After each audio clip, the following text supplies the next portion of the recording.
ओम काली काली महाकाली कालिके परमेश्वरी सर्वानंद करे देवी नारायणी नमस्ते। ओम खीं टीं छीं हीं फ्रीं प्रीं हीं। ओम खीं टीं छीं हीं फ्रीं प्रीं हीं। सभी लोगों को जय श्री राम, जय हनुमान जी महाराज की। नवरात्रों का समय आ गया है और बैठकी से लेकर दशमी तक और पूर्णिमा तक ये साधना सिद्धि करने के योग रहते हैं। इन दिनों में आप तरह तरह के मंत्रों की सिद्धि करने का प्रयास करते हैं, लेकिन कई लोगों का सवाल था कि हमें थोड़ा सा आसन बंधन मंत्र, कीलन मंत्र, ये तमाम प्रकार की जानकारी उपलब्ध कराई जाए। तो वैसे हमने अलग अलग वीडियो, अलग अलग मंत्र पहले श्रवण कराने के लिए दिया है, फिर उसकी हमने विधि भी आपको बता रखी है, लेकिन फिर भी कई लोगों को नहीं समझ में आता, तो आज हम आपको विस्तार से बताने वाले हैं। सर्वप्रथम हम शुरू से बताते हैं कि जैसे हम किसी भी मंत्र की साधना करें, चाहे वह देवी का हो, चाहे देवता का हो, या किसी और अन्य तरह का मंत्र हो, सभी मंत्रों में आसन बंधन मंत्र, घेरा मंत्र बहुत जरूरी होता है। आप इन मंत्रों का यदि प्रयोग करते हैं तो आपका शरीर सुरक्षित रहता है, शरीर के ऊपर एक तरह का कवच का निर्माण हो जाता है, और हमारी जो पूजा पाठ करने में जो शक्ति ऊर्जा अर्जित होती है, जो ऊर्जा अर्जित होती है, वह विकृत नहीं होती, वह संपूर्ण ऊर्जा हमारे आसन के आसपास ही रहती है। और जब हम पूजा का समापन करते हैं, अपने आसन को उठा के आसन के नीचे का जब तिलक करते हैं, तो वो सारी ऊर्जा फिर हमारे शरीर में समाहित हो जाती है। अक्सर हम आसन बंधन मंत्र और कीलन मंत्रों का प्रयोग नहीं करते, तो हम जब तो बहुत करते हैं, बहुत सारी ऊर्जा अर्जित करते हैं, लेकिन वो ऊर्जा विकृत हो जाती है, वातावरण में मिलनशील हो जाती है, हमको वो ऊर्जा मिल नहीं पाती। मतलब ऊर्जा तो हम अर्जित करते हैं, लेकिन हमको वो मिल नहीं पाती। इसीलिए आसन बंधन मंत्र, कीलन घेरा मंत्र, इन सारी चीज़ों की जरूरत पड़ती है। इसके अलावा दूसरी शक्तियाँ जो है हमारी पूजा में, तप में विघ्न पैदा करने के लिए आती हैं। जब हम किसी प्रकार की तंत्र शक्ति की साधना कर सकते हैं, किसी देवी की साधना करते हैं, किसी मंत्र को जगाने का प्रयास करते हैं, तो बहुत सारी ऐसी बुरी शक्तियां होती हैं जो हमारी पूजा पाठ में विघ्न पैदा करने के लिए आती हैं। तो जब हम आसन बंधन मंत्र, कीलन घेरा मंत्रों का प्रयोग कर लेते हैं, तो वो शक्तियां पर हमारे पास तक नहीं पहुंच पाती, हमें क्षति नहीं पहुंच पाती। इसीलिए इन सब चीज़ों का आपको ध्यान रखना चाहिए। तो चलिए शुरुआत से शुरू करते हैं। सर्वप्रथम अब आपको जिस देवी की पूजा करने वाले हैं, जिस देवी देवता की पूजा करने वाले हैं, अपने कुल इष्टों की, सभी की आपको विधिवत पूजा करनी चाहिए। तो शुरुआत कैसे करें? ओम सर्वदेवो स्नानम समर्पयामि, ओम कालिका देवो स्नानम समर्पयामि, ओम शारदाय स्नानम समर्पयामि, ओम कृष्णाय स्नानम समर्पयामि, ओम श्री रुद्राय स्नानम समर्पयामि। मंत्र आता है तो अच्छी बात, नहीं आता है कोई जरूरत नहीं है, आप भगवान का नाम लेके भी उनके ऊपर जल छिड़क सकते हैं और उनको स्नान करने के लिए बोल सकते हैं। इसके बाद तिलक करिए। तिलक में आपको यदि तिलक का मंत्र आता है तो अच्छी बात है। देखिए, गांव देहात में या सभी लोगों को मंत्र को नहीं आता, तो जरूरी नहीं है कि आप मंत्र बोले, सीधे भगवान का मन से बस श्रद्धा रखिए और मन में भगवान का नाम उच्चारण करिए और उनके ऊपर तिलक करिए। ओम शारदाय तिलकम समर्पयामि, ओम शारदाय तिलकम समर्पयामि, ओम सर्वदेवेभ्यो तिलकम समर्पयामि, ओम श्री कृष्णाय तिलकम समर्पयामि, गणेशाय तिलकम समर्पयामि। अपने हिसाब से देखिए, आप नामों का स्मरण कर सकते हैं, उसमें कोई दिक्कत वाली बात नहीं है। अब जब आपने तिलक समर्पित कर दिया, उसके बाद पुष्प अर्पण करें। ओम सर्वदेवभ्यो पुष्पम समर्पयामि, शारदाय देवी पुष्पम समर्पयामि। इस तरह आप बोल सकते हैं, और मंत्र नहीं आता है, जरूरी नहीं है कि आप मंत्र बोले, बस मन से आप स्मरण करिए कि भगवान आपके ऊपर हम पुष्प अर्पण कर रहे हैं, ऐसा विचार करिए और भगवान को पुष्प अर्पण कर दीजिए। इसके बाद इत्र अर्पण कर दीजिए। धूप दीप है, आपके पास ये सारी चीज़ों की सामग्री है, आप वो सारी चीज़ें अर्पण करिए। धूप दीप के बाद नैवेद्य अर्पण करिए। नैवेद्य में आप कुछ भी लगा सकते हैं, ठीक है, नैवेद्य अर्पण कर दीजिए। इसके बाद आपकी पूजा लगभग संपन्न हो जाती है। इस शॉर्ट में बता रहे हैं हम, विस्तार से आप पूरे मन से करिएगा। जब तक आप अपने मन की श्रद्धा से नहीं करेंगे, तब तक उसका लाभ नहीं देखने को मिलेगा। तो इन सब चीज़ों का आपको ध्यान देना है, पूर्ण मन के साथ करना है। ये नहीं कि हम जल्दी जल्दी कर रहे हैं, हम तो आपको बताने के लिए कर रहे हैं क्योंकि हमको वीडियो बनाना है। तो आप ऐसी जल्दबाजी नहीं करिएगा, आप बढ़िया आराम से करिएगा, पूर्ण श्रद्धा के साथ स्मरण करिएगा। फिर इसके बाद धूप वगैरह आप दिखा दीजिएगा।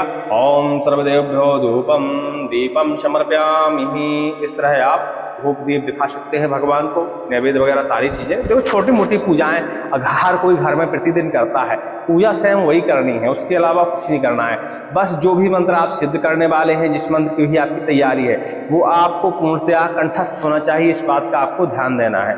तो सर्वप्रथम आपका जो भी मंत्र है उस मंत्र का एक बार पाठन करते हुए और थोड़ी सी घी की आहुति, पास में अग्नि जला लिया करिए, सर्वप्रथम उसकी आहुति दिया करिए पहली बार। शुरुआत करने से पहले ही थोड़ी सी पूजन करने के बाद भगवती की, देवी देवताओं की जो भी आप जानते हैं, और थोड़ी सी आहुति आपको दे देनी है। इसके बाद आपको आपके आसन का पूजन करना है, ठीक है। आसन जब बंधेगा तब आप आसन का पूजन करेंगे। तो हमने आसन पे स्नान करा दिया, ये हमारा आसन है, आपको दिख नहीं रहा होगा शायद। आसन का स्नान करा दिया पुष्प से, आसन का हमने तिलक भी किया। तिलक करने के बाद आसन को हमने धूप दिखाया, ये धूप हमने आसन को दिखा दिया। इसके बाद थोड़ा सा नैवेद्य भी आसन को अर्पण किया, ठीक है। नैवेद्य अर्पण करने के बाद आसन को प्रणाम किया। अब आसन पे आप बढ़िया से आसन जमा के अपना बैठ जाइए। ये सारी चीज़ें बैठने से पहले कर लीजिएगा, हम आपको बता रहे हैं, ठीक है। अब आपका आसन का पूजन हो गया। आसन का पूजन करने के बाद अब आपको आसन का बंधन करना है। तो जो भी आप दीपक जलाते हैं, कोई भी दीपक जलाते हैं, जब आप भगवती की या देवी देवताओं की पूजा करते हैं तो दीपक तो आप जलाते ही होंगे। अलग अलग साधनाओं में अलग अलग तरीके का दीपक हो सकता है। जैसे काली माता की कई साधनाएं ऐसी होती है जिसमें 4 मुख के दीपक की आवश्यकता पड़ती है, और कई मंत्र ऐसे होते हैं जिनमें 1 मुख के दीपक की आवश्यकता पड़ती है। लेकिन भैरव महाराज के अधिकतर मंत्रों में 4 मुख के दीपक की आवश्यकता पड़ती है। तो जो भी आपने सामने दीपक प्रज्वलित किया हो, ठीक है, उस दीपक में उंगली अपनी डालना है। ये तेल हमने लिया दीपक से, और आसन बंधन फिर मंत्र पढ़ना है। ओम आसन बानु वासन बानु बानु अपनी काया, तंत्र मंत्र जंजाल बानु बानु मंत्र की माया, दुष्ट गुनी की विद्या बानु बानु उनकी छाया। गुनी का तंत्र न चले बाप सुलट बार करे, दुष्ट गुनी फिर भी ना मारे, तो गुनी मुख बंधन करे गौरा पार्वती जी रक्षा करें। फिर चारों दिश बानु, आय खा बानु, गए खा बानु, देव खा बानु, देव के गुनी खा बानु, आवत विद्या पवन देव ने रोकी, 4 खूंट धरती के बानु, शवा घड़ी खून को बांधो, महागुरु को आदेश ब्रह्म बंध किया, हनुमत की दुहाई। इस तरह है आपको मंत्र का पाठन करना है। अपना जहां भी आसन है उसके चारों तरफ ये तेल की एक लकीर आपको लेके अपने चारों तरफ तेल की लकीर बना देनी है। जितनी जगह में बैठे हैं, बड़ी जगह में भी बना सकते हैं, तेल की लकीर बनानी है। पूरी तरह अच्छे से बढ़िया से तेल की लकीर बना लीजिएगा। ये आपका आसन बंद हो गया। इसके अलावा आप चाहें तो इस तरह का धागा ले सकते हैं और इसी मंत्र का पाठन करते हुए अपने आसन के चारों तरफ, जैसे हम जहां बैठे हैं, 1 कील, 2 कील, तीसरी कील, चौथी कील, मतलब अपने चारों तरफ 4 कीलें लगा दीजिएगा। और ये धागा पहली कील में बांधिएगा मंत्र पढ़ते समय, फिर इधर वाली कील में बांधिएगा मंत्र पढ़ते समय, ऐसे चारों कीलों में आप ये धागा बांध दीजिएगा। तो ये आपका आसन का पूर्णतया बंधन हो जाएगा। इसी प्रकार आप कंकाली माता का जो कंकाली कीलन बंधन मंत्र है उसका प्रयोग भी सेम विधि से कर सकते हैं, उसमें तो कोई ज्यादा दिक्कत होती नहीं है। काली माता का जो कंकाली कीलन मंत्र है उसके जरिए भी आप ऐसा कीलन कर सकते हैं। लेकिन कंकाली कीलन मंत्र में जैसे कीलें हो गई, इन कीलों पे थोड़ा सा आपको धागा लेना है, यही वाला धागा मान लीजिए ले लीजिए, और कंकाली कीलन मंत्र को इस तरह इसके ऊपर 3 बार, 5 बार, 7 बार लपेड़िए, और जब इसमें आप गांठ लगाएंगे तो आप कंकाली कीलन मंत्र पढ़ेंगे। ओम काली काली कंकाली खेर खूंट की काली, खैरो बांधे, थम्मत बार बांधे, पार को पार बांधे, मरगड़ मसान बांधे, बिच्छू और सांप बांधे, भेड़िया और बाघ बांधे, लकूरी श्यार बांधे, अरुषि अरुषि दोष बांधे, काली काली लाट बांधे, हृदय कली बांधे, काया माया कंकाली बांधे, योगिनी जोगनी श्रृंगार बांधे, ताड़ी अद्यो ताड़ चाक चौबंद नजर बांधे, उत्तर दक्षिण पूर्व पश्चिम अरि मशानी बांधे, दायन भूत के गुण शक्ति बांधे, 10 गज नीचे 10 गज ऊपर 1000 गज अंबर बांधे, 4 दिशा सहित 8 कोण बांधे, जिसको सुमरू वो ही आवे, दूसरा आवे तो तुरंत भस्म हो जाए, घेरा लगे, घेरा बंधे, माई कंकाली के बाचा से नांग 500 बंधे, ब्रह्म बंध 100 बंधे, पार न पावे को दुहाई महामाया की, दुहाई पुत्र काल भैरव की, ओम श्री कंकाली नमः। इस तरह का देखिए मंत्र है। इस तरह मंत्र हमने श्रवण के लिए उपलब्ध कराया है और विधि भी आपको दे दी है।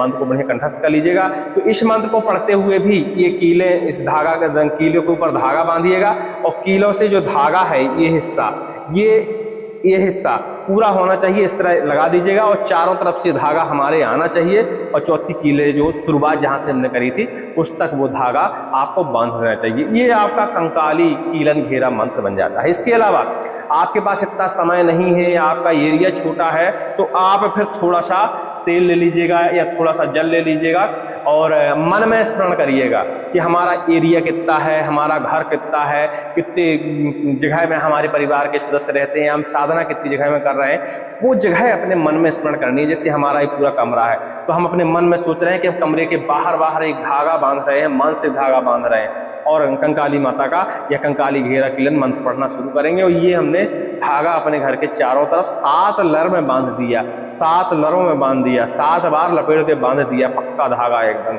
और लास्ट में मन ही मन में वहाँ एक लास्ट में गांठ लगा देनी है। इस गांठ को जब तक हम ना खोलें तब तक कोई ना खोल पाए, चाहे कितनी बड़ी शक्ति हो। और जिस शक्ति को हम बुलाना चाहें सिर्फ वही आएगी, दूसरी शक्ति कोई नहीं आ पाएगी। इस तरह मन में मानसिक रूप से आपको एहसास करना है और बढ़िया अपने चारों तरफ धागा बांध देना है, मानसिक धागा अपने घर के चारों तरफ। और बस ये आपका कंकाली कीलन घेरा मंत्र संपूर्ण हो गया। इतने में ही आपका घर पूरी तरह बंध जाता है। और कंकाली घेरा कीलन को बांधने में एक सबसे बड़ी खासियत होती है कि हमारा आसन अपने आप बंध जाता है, हमारे शरीर का घेरा लग जाता है, हमारे घर का घेरा लग जाता है और कंकाली कीलन मंत्र को कोई तोड़ भी नहीं सकता।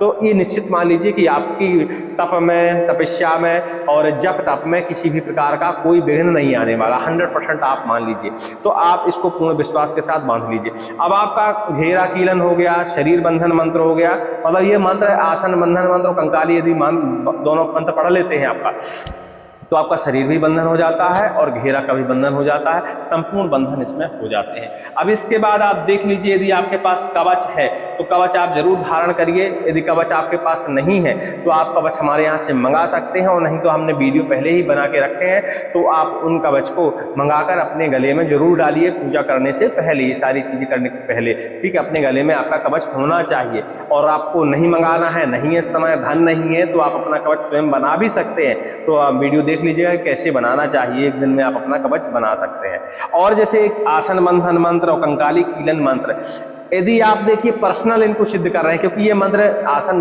बंधन मंत्र के अलावा भूत प्रेत से रक्षा के लिए आम समय में आप प्रयोग कर सकते हैं। आम समय में किसी को झाड़ा फूकी में भी इन मंत्रों का प्रयोग कर सकते हैं। तो जब ऐसी स्थिति आए कि आपको हमेशा ही इन मंत्रों का प्रयोग करना है, तो इन मंत्रों को सिद्ध करने की आवश्यकता है। लेकिन आपको नवरात्रों में कोई और मंत्र जाप करना है, लेकिन आपको इन मंत्रों का प्रयोग करना है कि हमारा आसन बन जाए, हमारा कीलन हो जाए, घेरा बंधन हो जाए। तो नवरात्रों में इनको सिद्ध करने की आपको आवश्यकता नहीं है। इनको सिर्फ 21 बार, 51 बार इतना आप पढ़ लीजिए और इतने के बाद अपना घेरा बांध दीजिए, थोड़ा सा होम लगा लीजिए इन मंत्रों को। ये मंत्र आपके बराबर सुरक्षा करेंगे, बराबर आपके शरीर की रक्षा करेंगे, बराबर, मतलब ऐसा नहीं मानिएगा कि सिद्ध नहीं किया है तो काम नहीं करेगा।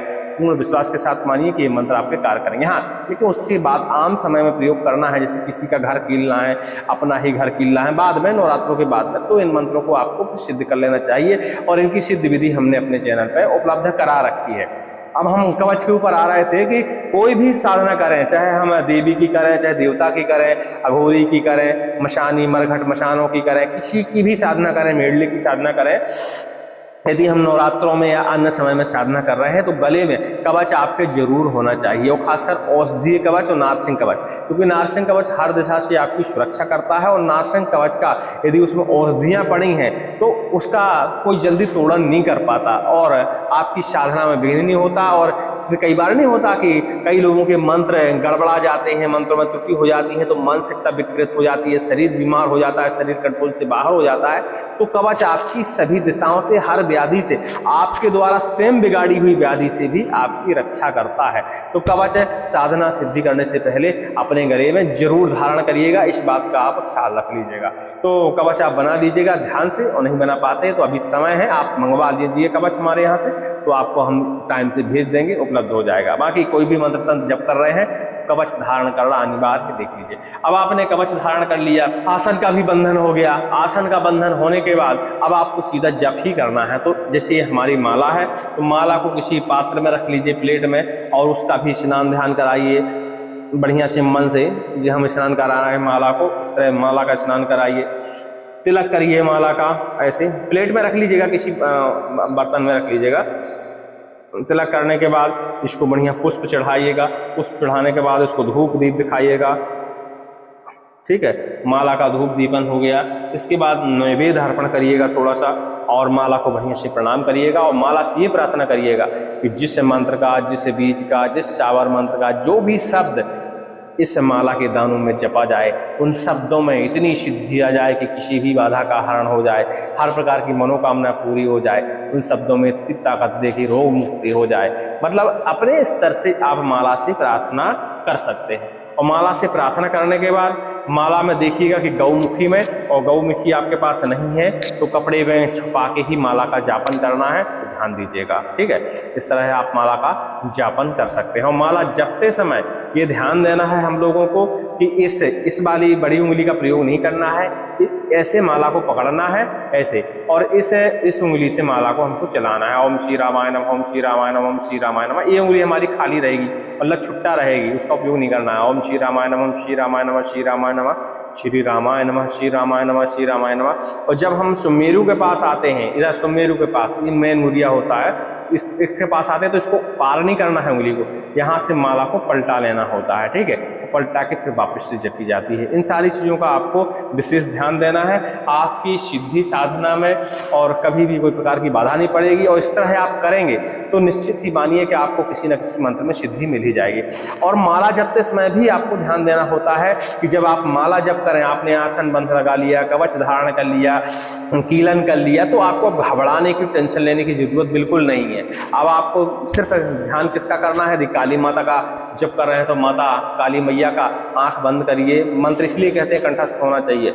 आंखें बंद करिए, माला अपनी हाथ में ले लीजिए और मन में ये ध्यान करिए कि इधर काली माता हमको दिख रही हैं, एकदम सामने दिख रही हैं, और बढ़िया आंख बंद करे करे अपने मंत्र का जाप करिए। यदि सावर मंत्र का जाप कर रहे हैं तो सावर मंत्र हल्का सुर में बोल सकते हैं आप, हल्का, ज़्यादा तेज भी नहीं, हल्का बोल सकते हैं। हम गाली गाली माँ गाली गाली के सावन इस तरह इतना सुर तक बोल सकते हैं। इतना तेज नहीं बोलना है कि मोहल्ले वालों को सुनाई दे, हल्का मुंह से बाहर निकाल के बोल सकते हैं। लेकिन बीज मंत्रों का जाप कर रहे हैं तो उनको आपको मन में ही पढ़ना है, उनको अपने मुंह से बाहर नहीं निकालना, ठीक है, उनको आपको ध्यान देना है। इतनी सारी चीज़ों का आप ध्यान देंगे तो निश्चित ही मानिए कि आपको मंत्रों में सिद्धि मिल जाएगी, माता की कृपा भी मिलेगी। और जब आप तक आपकी माला यदि संकल्पित है आपको कि 11 माला करना है, तो 11 माला के पहले किसी भी हाल में अपना आसन आपको नहीं छोड़ना है। इस चीज़ का आपको ध्यान देना है, चाहे कुछ भी हो जाए, नहीं तो आपकी वो सारी मेहनत बेकार हो जाती है। तो इसलिए हम कहते हैं कि जिस दिन भी आपको जाप करना हो, पूजा पाठ करना हो, लंबे समय तक आपको बैठना हो, तो 2 दिन पहले से अपने खाने में परिवर्तन करें,